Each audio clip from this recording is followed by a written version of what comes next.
It's hard to live in gratitude when you're separated from the people you love and the people who love you. But if you can find a way to be grateful for what comes your way, all the blessings that come your way, you will develop strength. And I learned that from reading about leaders. One of them, of course, and I've written a lot about it, is Nelson Mandela.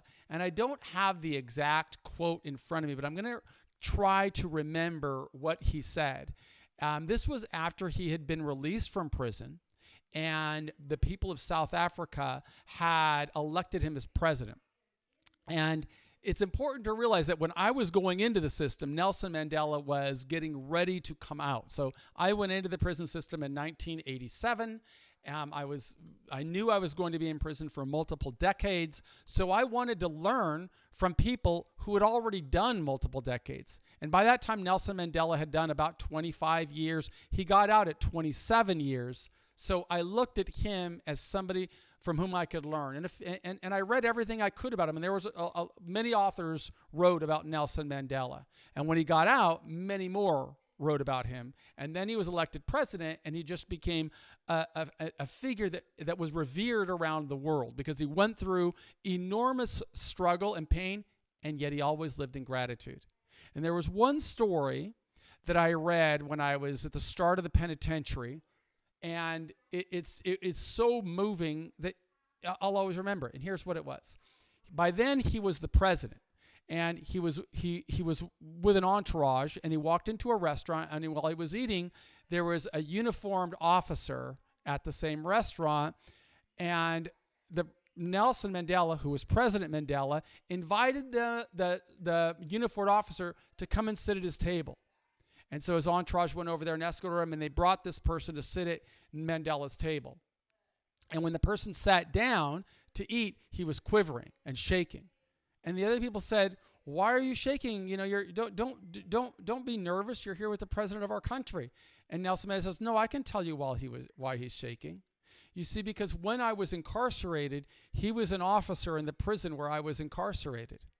And when I was in the special housing unit, the solitary confinement, being beaten with hoses and branches and other types of things, just being beaten, and I just begged for a cup of water because I was thirsty, this officer urinated on my head.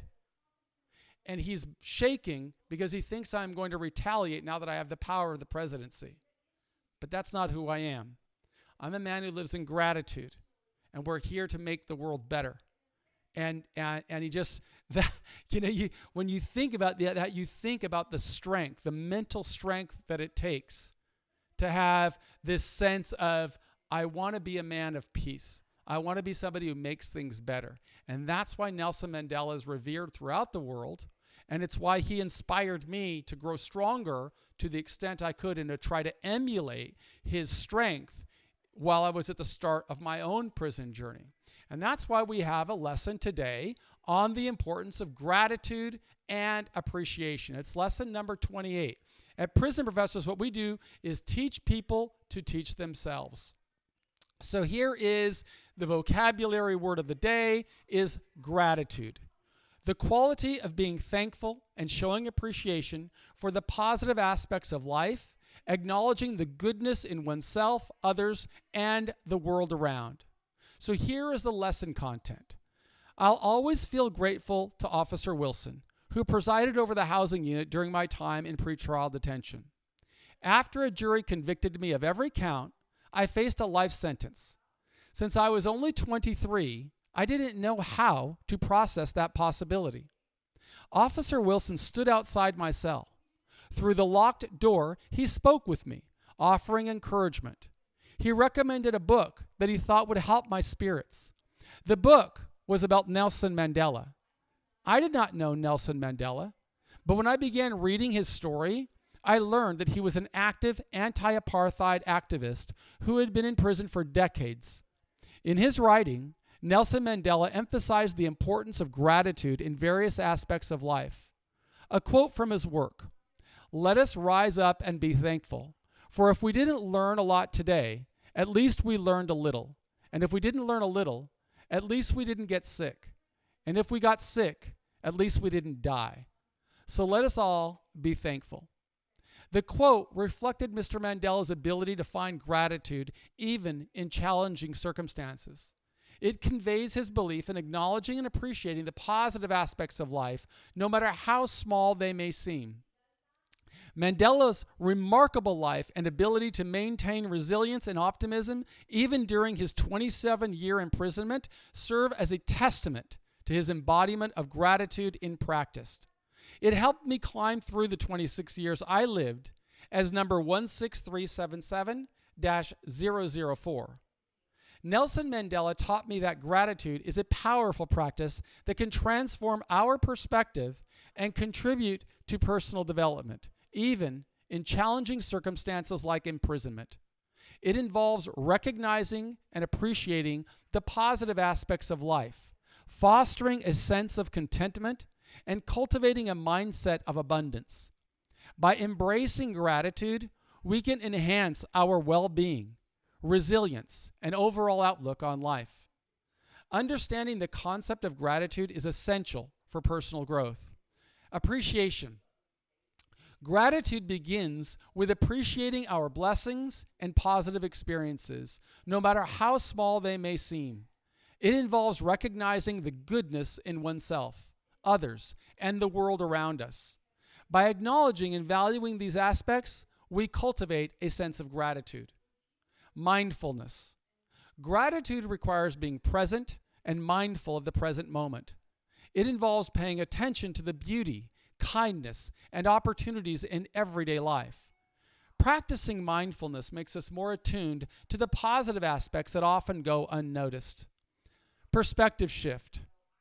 Gratitude involves shifting our perspective from focusing on what we lack to acknowledging what we have. It requires reframing challenges as opportunities for growth and finding silver linings in difficult situations. By adopting a grateful perspective, we cultivate resilience and optimism. Gratitude practices. We can cultivate gratitude through various techniques. These include keeping a gratitude journal, expressing appreciation to others, reflecting on positive moments, and practicing acts of kindness. By engaging in these practices, we reinforce our gratitude mindset and strengthen our sense of appreciation. Ripple effect. Gratitude has a ripple effect on our relationships and overall well-being. When we express gratitude, we enhance our happiness while simultaneously uplifting and strengthening our connections with others. When we spread gratitude, we contribute to a positive and supportive environment. So here are some questions for you. How do you understand the concept of gratitude? Why is cultivating gratitude important for personal development, particularly during imprisonment? Share an example of a situation in prison where practicing gratitude helped you maintain a positive mindset and enhance your personal growth. How can embracing gratitude help you prepare for a successful life after release?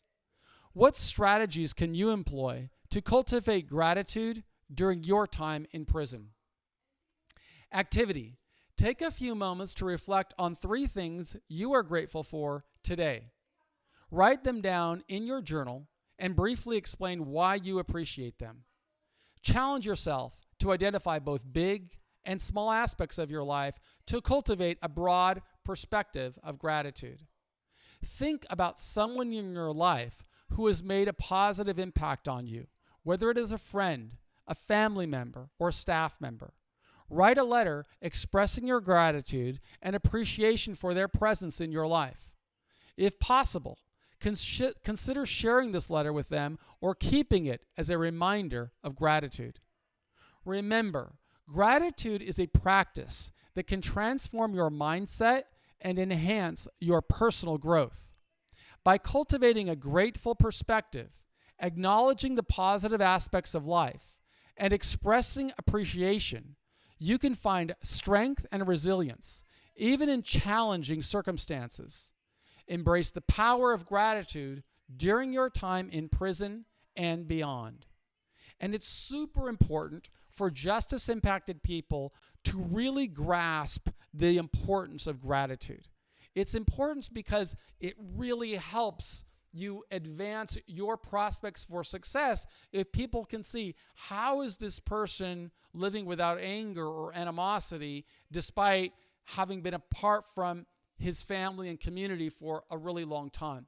And certainly I know what that feels like because I was locked in there for 9,500 days. And during that entire time, I used to just wish that somehow I could connect with people in society.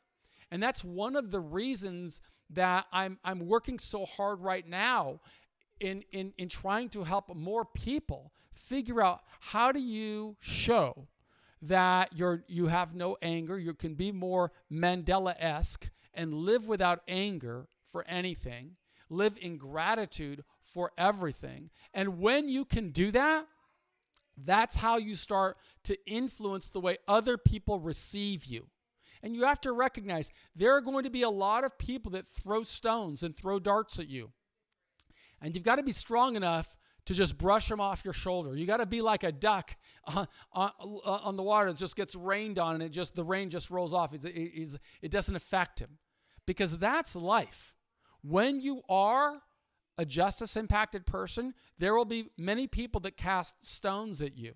I have that all the time.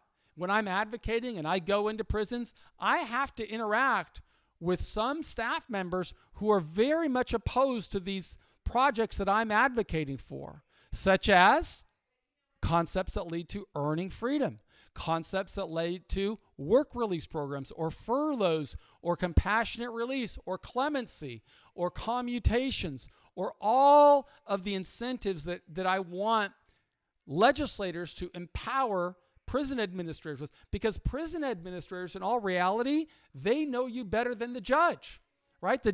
All the judge has is a body of work that comes from the prosecutor that came at the worst time of your life. But when you're in prison every day, and every day you are around staff members who see you.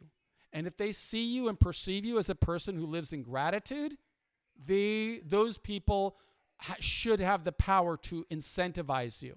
And that's why I advocate to give more power to staff members so that they can incentivize a pursuit of excellence.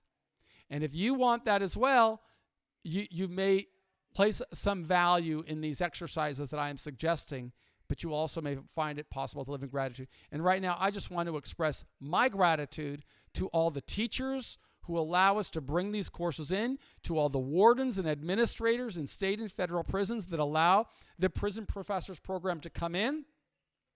And I also want to express my gratitude to you, because you are my people. You are the people that I'm trying to help.